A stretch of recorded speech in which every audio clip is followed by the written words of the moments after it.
Welcome in here on the Salina Post Sports Friday Night Preview Show. Tyler Henry alongside Devin Hanney. Devin, we have reached the midway point of the regular season in high school football here in 2025. And, we talked a lot for the first 3 or 4 weeks about, the contenders, the pretenders, teams starting to kind of identify themselves. But, at this point in the year, it feels like we really do kind of know what these teams' identities are. Now you've got 4 weeks to try and maintain that, or in some cases maybe overturn it and prove some folks wrong.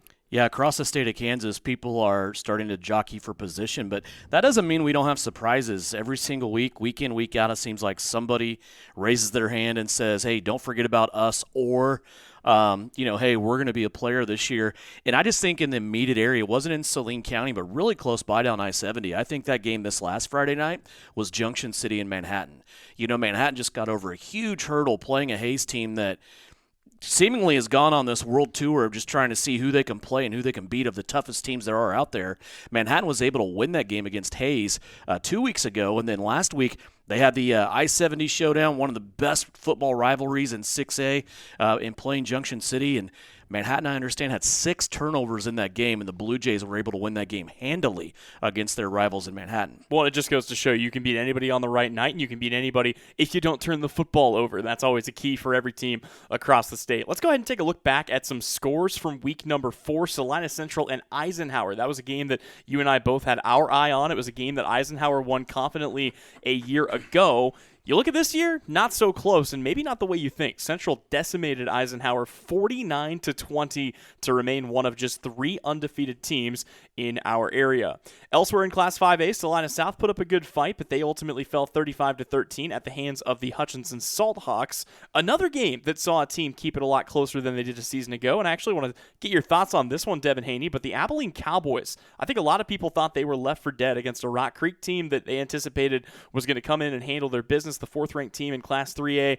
That one was a lot closer than I think a lot of people thought. 28-14 the final. Abilene is not going anywhere right now. We've said it time and time again about the NCKL. The North Central Kansas League is just kind of like the Wild Wild West. I mean, it is. You think you know who is going to be there at the end. Rock Creek with that impressive win early on against Wamego, it's like, okay, they're going to be tough, and they are. Don't get me wrong. I'm not selling them down the river by any means. They're going to be one of the top players in Class 3A this year, but they go in and play a 4A Abilene team from the same league, and we got to keep in mind, this is only Rock Creek's 2nd season in the NCKL, and boy, that was a great game that you were blessed with last Friday. It certainly was a lot of fun. Speaking of the NCKL, there was a game between Clay Center and Chapman. That went the way of the Tigers, 44-8 in confident fashion. Moving on down to Class 2A, southeast of Saline. Boy, they smoked Kingman, 58-6. Basically had the starters, done around halftime. Not anybody standing in the way of the defending 2A champs as of yet. And another blowout that saw the Ellsworth Bearcats take it to Lions, 50-3. Here's one that maybe we didn't see coming. Sacred Heart against Valley Heights, the defending champions of the district, and more importantly, a team that played in the semifinals a season ago. They were in the Final Four of Class 1A. Sacred Heart coming off of a win against a Pleasanton team that a lot of people weren't impressed with. 26-16. The Knights got the win. They looked good on both sides of the ball. Yeah, big win for Sacred Heart. We were talking about if that game could be competitive, Sacred Heart maybe have a chance there towards the end, what their schedule turns to be like in the last 4 games. But, man, you steal that win there if you're the Knights. What a great night, too, to be a Sacred Heart player, fan, just in that atmosphere. It's their first official home game. Technically, the neutral site game with Pleasanton was a Sacred Heart home game, but the first time on campus playing a football game this year, you end up getting the victory. Now you kind of look at the rest of the schedule for Sacred Heart, and it's a favorable schedule. And you talk about unexpected. One of the teams that has popped up in the second half of the season for Sacred Heart that could be shaping up to be a really great game is for a fellow NCAA team in Republic County. They're 3-1. Yeah, I mean, that could potentially be a game that decides the district title and who gets home field advantage in the playoffs. That'll be one to keep an eye on throughout the course of the season. Another game where a team needed to bounce back, and they did. Minneapolis's Lions get a 28-7 victory over the Norton Blue Jays. And then moving down to our 6- and 8-man teams from our area, El Saline smokes Canton Galva 46-0. Their last 2 games, Devin, you talk about teams that pull the starters at halftime. Well, an 8-man, you can be done at halftime. And El Saline has played 4 quarters of football in their last 2 weeks combined. Yeah, El Salina has been really, really good lately. It's almost the same pattern from what we saw a year ago. They come out, they lose a tough game in week 1, but then they kind of reset the ship, they refocus. Now they're looking towards finishing the season strong, getting in good playoff spots, and hopefully getting a better result than what they did a year ago. And also, Tyler, we got to look, too. We got to go up a little bit northwest of Salina here, and a team that we don't talk about enough, we probably should, and that's the Tesket Trojans. This is a great story from last week that you and I were kind of chatting about on our way to the stadiums on Friday night. Tesket was supposed to play Chase last week, and Chase didn't have enough players. They canceled the game. They weren't able to play six-man football, which is wild to think about. You don't have enough players for that. But in a scramble, and somehow Tesket was able to find another team in the state that did not have a game that night, and on Friday night, Tesket traveled to Ingalls. And as I understand, that was about a 3.5-hour trip one way, and they were able to schedule a game. Tesket right now, number 3 in six-man. Ingalls number 4 in the state in six-man, and they had a great competitive game. You talk about just kind of a last-second happenstance type of deal that's probably going to work out for both teams, probably make them both better down the stretch. That's what Tesket and Ingalls did. The Trojans came up on the short end of the stick, but just barely. Yeah, 25-30 in a game that, like you said, you want to see those teams, the caliber of teams that you're going to face in the playoffs, and really for not just Tesket, but for Ingalls as well. You get a game like that on the schedule out of nowhere, and it works out well. Also good to see that short-term preparation for those teams. That's what you have to be used to in the playoffs as well. Final game from our area saw Central Plains defeat Solomon 54-6, and that gets us into our slate here for week number 5. We're halfway through the regular season. District play is going to start heating up, and let's go ahead and break down the matchups from this week. Salina Central, boy, it looks like they should, and I say should, roll to 5-0. The 4-0 Central Mustangs are on the road at Newton. 0-4 are the Railroaders this year. South is in search of their first victory. They'll have a chance to get that done as they host Valley Center. That's 2-2 Valley Center against 0-4 Salina South. The NCKL continues to heat up. Abilene at 2-2 against a good Marysville team that is 0-4 but has played a pretty brutal schedule to get to this point. Speaking of 0-4, the Chapman Fighting Irish will be in search of their first game. They are at home taking on 2-2 Concordia. That could be a couple of interesting matchups. Abilene and Marysville and Chapman and Concordia in the NCKL. Couple of CHS teams going at it, right? And Concordia and Chapman, 2 of the 3A teams in the NCKL. I think that's going to be a good game. We've talked about the Chapman team. The Irish are just kind of snake-bitten down the stretch towards the end of the game. That wasn't the case this past week, but, man, they have played some really good football right now. They don't have a W to show for it. They could get one tonight against Concordia. Speaking of getting a W tonight, southeast of Saline, 4-0. They're taking on the winless Lions. We'll talk more about that one throughout the course of the evening. Ellsworth should have a chance to move to 5-0. They are taking on Hillsboro in Hillsboro. The Trojans enter that matchup at 2-2. Minneapolis at 2-2 will take on 1-3 Halstead. 2-2 Sacred Heart takes on 1-3 Sedgwick. And if they can win that game, like I said, there's a very real world where the Sacred Heart Knights can win out throughout the rest of the year. Bennington is 0-4. Their first win, if they get it, would have to come at Valley Heights. El Saline and Solomon are 2 8-man teams. Will play each other this week. That's the 3-1 Cardinals taking on the 1-3 Gorillas. And for Tesket, we'll see if they can find a game. As of now, that is still listed as an open week on their schedule, but the Tesket Trojans, if they do play a game, if they don't play a game, we'll keep tabs on them throughout the course of the season. We will step away. No game of the week this week, so we won't have coach interviews in this slot like we usually do, but when we come back, we'll break down some of the teams that have started to emerge as potential playoff contenders. That conversation is right around the corner. You are listening to the Salina Post Sports Friday Night Preview Show. It's presented by Kansas Wesleyan University. Back here on the Salina Post Sports Friday Night Preview Show, Tyler Henry joined here by Devin Hanney, and it's time now for us to kind of catch our breath a little bit and take a look at where we stand, right? We're 4 weeks into the season. We kind of know who the contenders are going to be. We'll talk more about the playoff contenders in just a moment, but Devin, it's also getting to be that time of year where being undefeated is a really rare thing. And of the teams that are undefeated around the area and around the state, we have 3 from our area. Yeah, it really does. And just to tell people why we don't have a game of the week, it's just pure manpower and logistics of the situation. Speaking of undefeated and a team that is no longer, that's Kansas Wesleyan, a team that you covers. They have a road trip this weekend. They will play tomorrow just south of Springfield. So you have to go do that game. It's going to pull you out of the scene tonight for high school football anyway, as far as play-by-play goes. So no game of the week. We're going to take a break here, but we'll still have Sacred Heart. We'll still have Southeast of Saline with live stream video on Salina Post. Of course, Southeast of Saline will be here on KI KIN as well. But it's also a good time to just kind of look around. And I don't care who you root for on Friday night, what stand you're sitting in. You always kind of look around at the decreasing list each week of undefeated teams, and they're fun to watch every week. They're fun to listen to the scoreboard show here on KINA at 10 o'clock every Friday night to see if they won, to see if they kept it rolling. Right now, there are 3 classifications, Tyler, around the state of Kansas that have one team left standing as far as undefeated. We talked about Manhattan getting beat in Class 6A.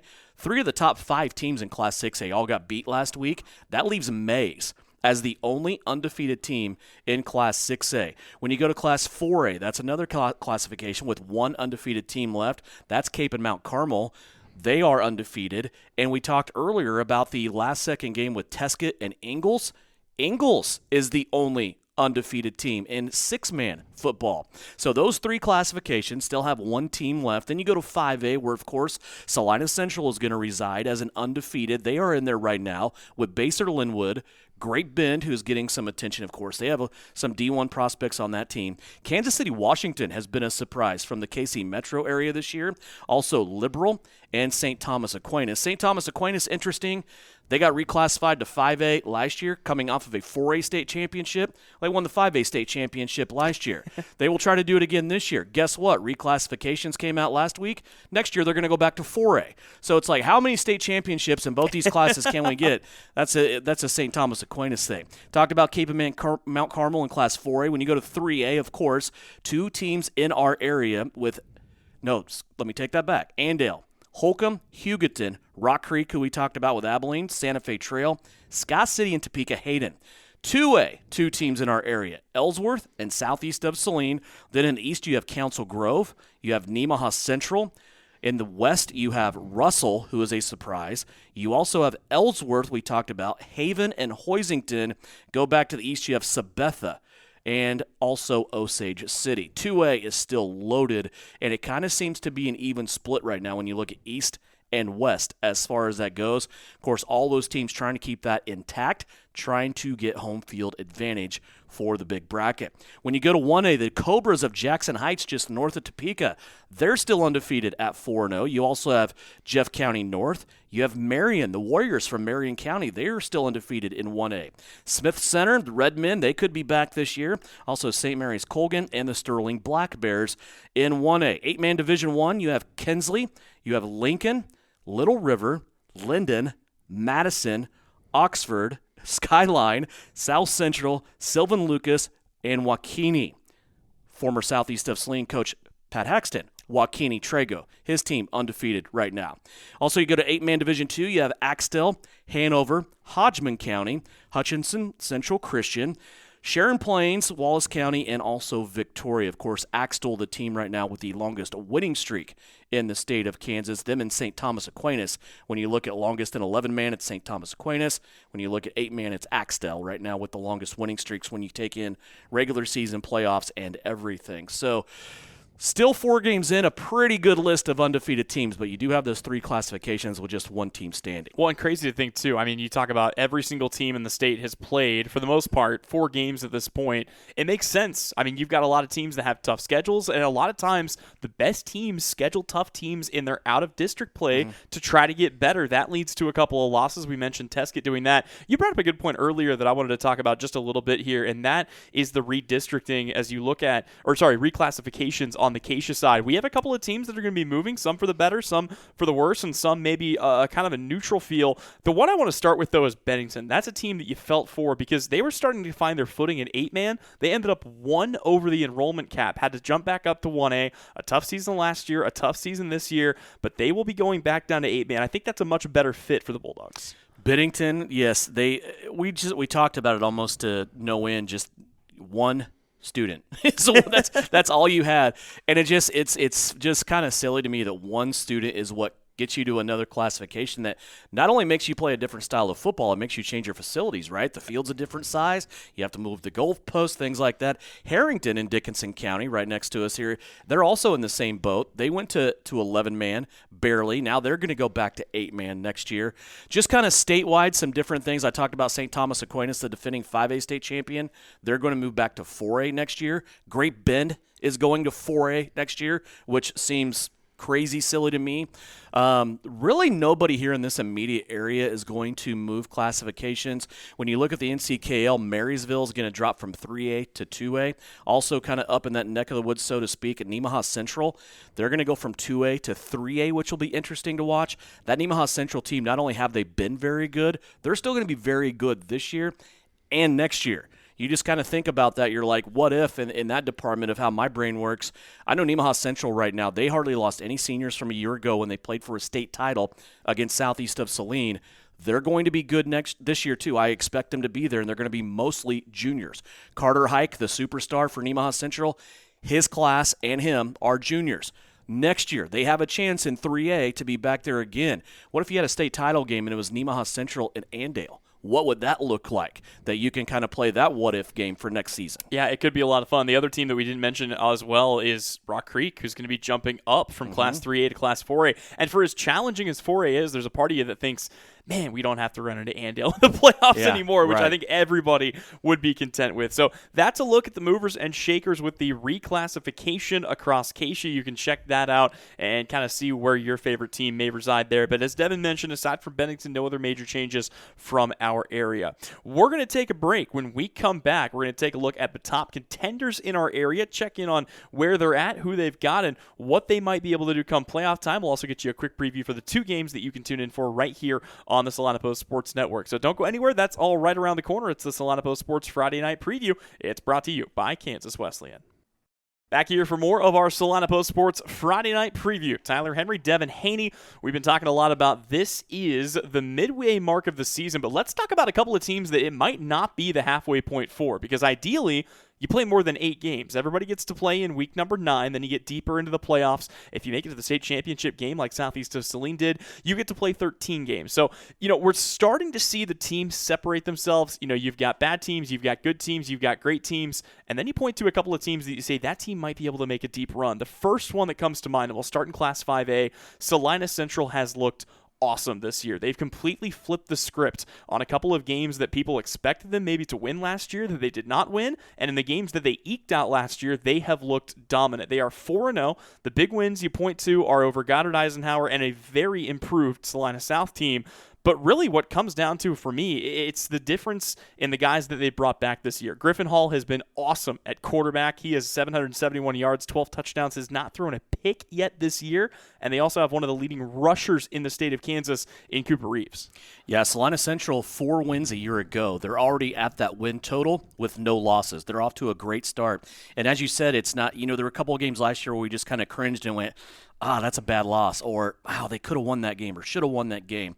And you're right, the guys that are stepping up are the guys being the guys. Keaton Smith, I want to just kind of shine the light on him, for example. This past Friday night in their victory over Eisenhower, he touched the ball 5 times, had 3 touchdowns over 100 yards receiving. You talk about Griffin Hall. He's been phenomenal, taking care of the football. Hasn't done anything silly, hasn't done anything risky. He's been able to just kind of keep it going. And right now, Mark Sambo and the Mustangs are rolling. They look good right now, 4-0. How about this? Salina Central on the ground this year, they are averaging 9 yards a carry.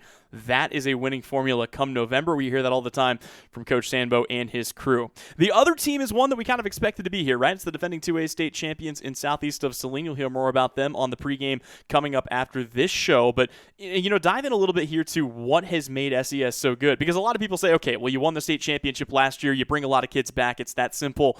But for you and I, it's actually been some of the guys that didn't play a ton of snaps last year who have impressed us the most. Yeah, I mean, the guys are still the guys out there. It's such a total team effort right now because the names, the numbers, everything stays the same, really, from a year ago. I mean, they had a couple key pieces that they had to replace.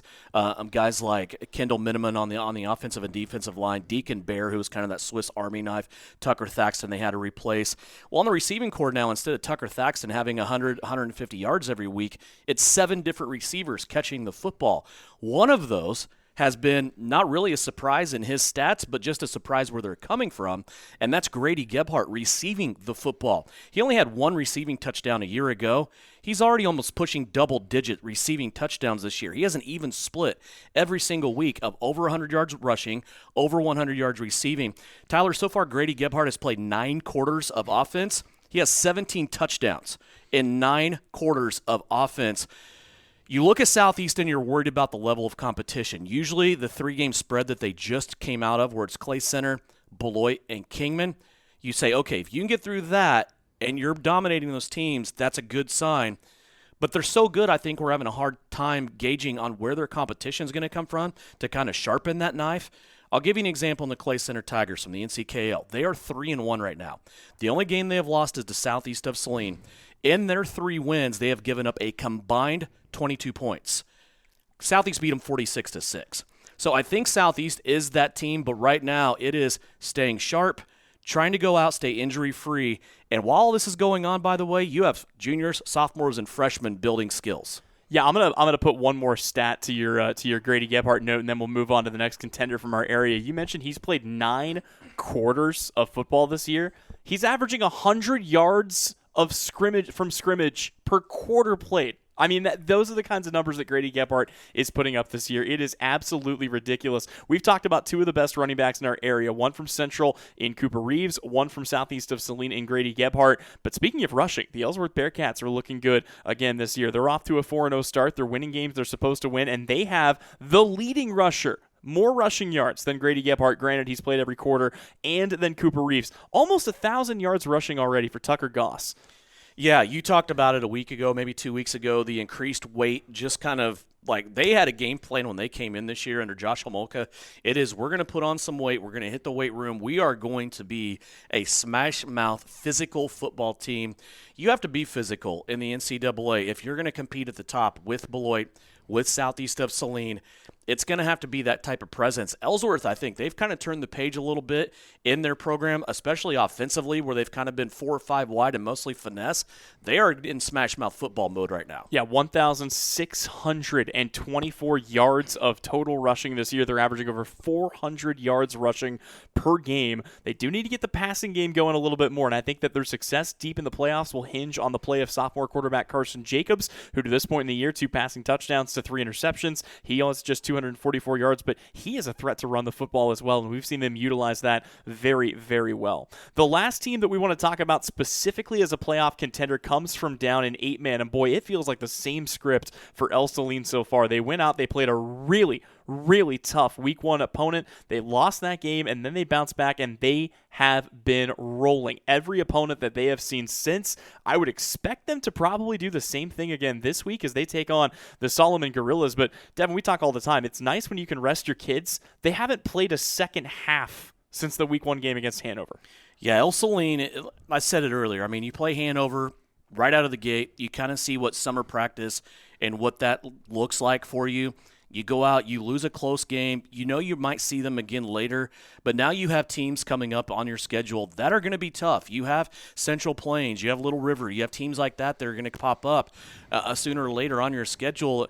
But right now, El Saline looks really good. They don't play complete football games. They get out of there midway through the second quarter, and they go home, and they start focusing on the next week. And the Cards right now look good. Yeah, Reese Crone completing 70% of his passes, always a threat to run. They have looked exceptional this year. The last team, we're not really sure whether this is going to be a team that's ready to compete come playoff time, but it's a team that's going to put themselves in a good position, and they've got room to continue to grow and get better, and that's the Sacred Heart Knights. This is a team that last season was very disappointing. They've gone through some turmoil over the last few years, but you look at what they've done. They came out, they got curb stomped in week 1 by Ellsworth, 49-8. Week 2 was a drubbing against Plainville, 51-7. And a lot of people maybe expected to see Sacred Heart hang their heads or be upset, but they bounce back. They get a win over Pleasanton, and then last week they take out Valley Heights. Devin, look at the schedule the rest of the way. Sedgwick, Bennington, Harrington, and Republic County. There's a world where Sacred Heart is 6-2 and hosting a home playoff game going into week 9. We were talking last week about 4-4, maybe 5-3. Well, the game last week, the victory for the Knights kind of changed our perspective, right? Also, Sedgwick, they got beat really bad last week in their game. So now you're thinking, okay, Sedgwick's a winnable game. Harrington definitely a winnable game. Like I said, it's crazy in my mind to think about. We're talking about a marquee matchup here later in the season between the Buffaloes of Republic County and the Sacred Heart Knights for their district title, but that's exactly where we could be headed. Yeah, it certainly could. And the one thing that not enough people are talking about for the first 2 weeks of the season, the Knights were completely without Dom Matucci. He is one of the best athletes on this team, both in the passing game and in the running game, and with him back, they've looked a lot sharper. Yeah, and don't think that hasn't made a difference, because everybody goes back to kind of their natural spots instead of trying to plug those holes, which, as you know, can just be a ladder effect that affects every aspect of your game. Also, what we know about Dominic Matucci is he's going to bring that toughness to your team that brings people along with him. He is a leader, and that has made all the difference and will continue. Yep, their biggest test very well might come tonight. And that brings us to what you can tune in for on our Salina Post Sports Network. Again, no game of the week this week. We'll be back next week, but two great games that you can tune in for tonight. Sacred Heart will take on Sedgwick. That'll be their second true home game of the year at JRI Stadium on the campus of Kansas Wesleyan. Kickoff at 7 o'clock. Pregame will get rolling about 6:40 p.m. And then, of course, right after this show, we'll roll things right into southeast of Saline's pregame show as they get ready for a showdown with the Lions of Lions. 7 o'clock kick, of course, pregame beginning right after this. And you can also tune in for live video coverage with broadcast commentary on the Salina Post Sports Network. Also, don't forget, tomorrow afternoon, that's right, it's the first 1 o'clock kick of the year. It's the Kansas Wesleyan Coyotes on the road in Nixa, Missouri as they take on the Evangel Valor. CAD Law countdown and kickoff show for that begins at noon. Kickoff scheduled for 1 p.m. That'll do it for us. One last time. For Tyler Henry, for Devin Hanney, thank you so much for tuning in. This has been the Salina Post Sports Friday Night Preview Show. You caught it right here on KINA, courtesy of Kansas Wesleyan University.